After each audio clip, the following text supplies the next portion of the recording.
Well, Loki Season 2 comes to an end with a shocking conclusion. No. I mean, second to last episode tells you pretty much what's going to happen. Loki discovers his power over time. And, by being able to back it up. So he's able to control his time slips and all this sort of thing. Why Sylvie doesn't have this ability, I don't know. But anyway, he has it, and ultimately I figured, well, I guess it'll end where he takes the place of He Who Remains. Guess what happens? The show ends with him taking the place of He Who Remains. So, as it left it where he had gone back before the loom exploded and Victor Timely exploded into, spaghetti and all that. So he uses his new ability here to try to get it right, and he does it over and over and over. And look, I got a chuckle out of it. They performed this. I mean, it's pretty obvious and all that, but and he goes with his team and points them in this direction and that direction, and that we need to go faster to get it done right, and figure this out. And eventually the textual narration says, and centuries later. It took him hundreds of years of going through this. He's the only one that experiences that, of course. The others, it's, redo. And eventually he figures out a way for Victor Timely to get all the way to the machine and activate it, and seemingly everything is functioning like it's supposed to. But then the most obvious thing that they somehow forgot is that the branches that it's regulating creates an infinite number of possibilities in branches. So obviously you can never match that. So the machine begins to fail again. So, gee, why didn't anyone think of that? But anyway, Loki, it's like, oh man. So he goes further back and revisiting the past season when he first meets Mobius and stuff like that, and then gets a little philosophical tale there. He goes, or no, that happened a little later, I think. I'm jumbling it, but it doesn't really matter. He eventually gets back to the end of time, Citadel or whatever, where He Who Remains was, and there's the confrontation with Sylvie getting ready to kill him. And Loki is trying to prevent her from doing it one more time, and she still will not listen, of course, and keeps killing him. And so he keeps backing up time, fighting with her, and all of that. And ultimately, Kang, or He Who Remains, whatever, eventually stops everything and tells him, so how long you been doing this? Because he knew this would happen and all that stuff, because Kang knew it all, And he tells him, look, either you kill her to stop her from killing me so that, I can maintain my watch over the multiverse, or she succeeds and it all collapses into ruin and everybody dies. I mean, the whole thing collapses and there's nothing left. So those were his options. But then Loki, there has to be another way. So he goes back, and instead of Victor Timely going out the door to the machine, Loki himself goes with no spacesuit or anything, but he's all hyped up on his time powers and his own magic, and he even all of a sudden he has his typical Loki outfit on, his crown of horns and all that, as he's forcing the end of the threat, and when he's done, like he's through sheer force of will, I guess, to maintain the multiverse, it explodes into all these tendrils that are all over the place. So there's way more branches than you can possibly, of course, infinite branches, I suppose, which still creates the problem. But some of the branches seem dead. So Loki energizes them with his Loki green energy magic, and they start coming to life again.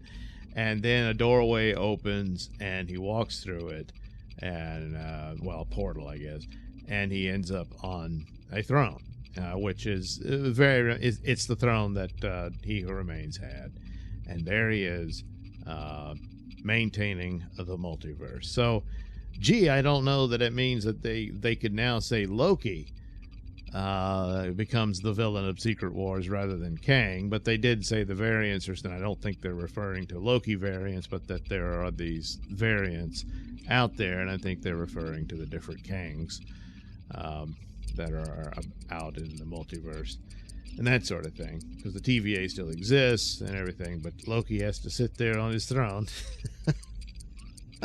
and watch over all reality. Mobius goes to just stare at the life he could have had with his variant, living with the kids and everything. And Sylvie says, I'm going to go out and explore, or some crap, I don't know, it doesn't matter. And everybody's happy at the TVA. They have a new Miss Minutes, and they got their old jobs back, and more or less. And there you go. That's the end.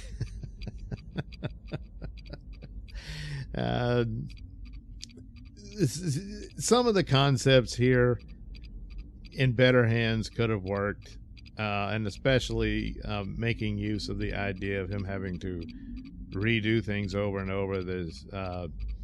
I've seen it in other time travel shows and stuff like that. Some do it better than others.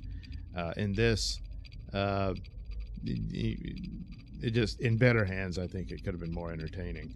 But ultimately, the big problem with it, and in a lot of ways, the misandry was not as in your face as it was in the previous season, so that's a plus. But there wasn't a whole lot going on, and they really didn't have the material for even 6 episodes, which is rather small. But they really didn't have enough there for any of this to be of any interest, and they've been better off just making a 2-hour movie special of the story, and that tightened it up like that. No one would notice that there's not a lot to it.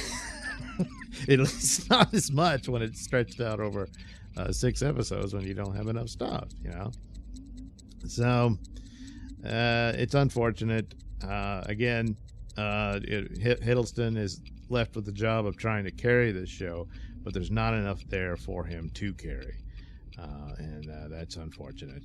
But so there was no big thing here that says, wow, Marvel still got it, and this proves it, and you really need to tune in and all that. No, it's just, is it just going to be forgotten, or is this of any significance whatsoever that he's sitting there holding the universe together? Will they redress that? Will he be freed from that job? I mean, Secret Wars becomes this big reboot thing, and then the universe gets reformed, and maybe there's no requirement for anyone sitting there, and maybe that'll be the deal. Or not. I mean, and then this was all really a waste of time, which is a line from the show. So I don't know, and a lot of it is where they are with troubles they could not have foreseen to deal with, most notably Jonathan Majors' legal troubles, this sort of thing. They definitely are at fault for the crap product that they've delivered, and that and had those been at least adequate and somewhat healthy, there'd be more forgiveness for some of this. But I don't know. I mean, overall, this was not that great of a show. It just wasn't. You've got some charming characters and actors performing well, but that's about it, So after this, of course, currently in theaters as I tape this, is The Marvels, which should solve everything. And I already know the spoiler about the end credit scene, and heard that rumor earlier, and it's all true. But so the multiverse survives and thrives. If there's any real connection here, or had they even thought of one, I don't know. But and then again, this is just some other version of Loki. The Loki from the MCU died at the hands of Thanos. So this is some other Loki who was enormously humbled by the TVA, and to the point that he became the hero of the story. So it's like the narratives don't quite work. If he should come into contact with the MCU Thor, it won't really mean the same thing, because it's not the Thor that he knows. So you see, he kind of messes up that stuff.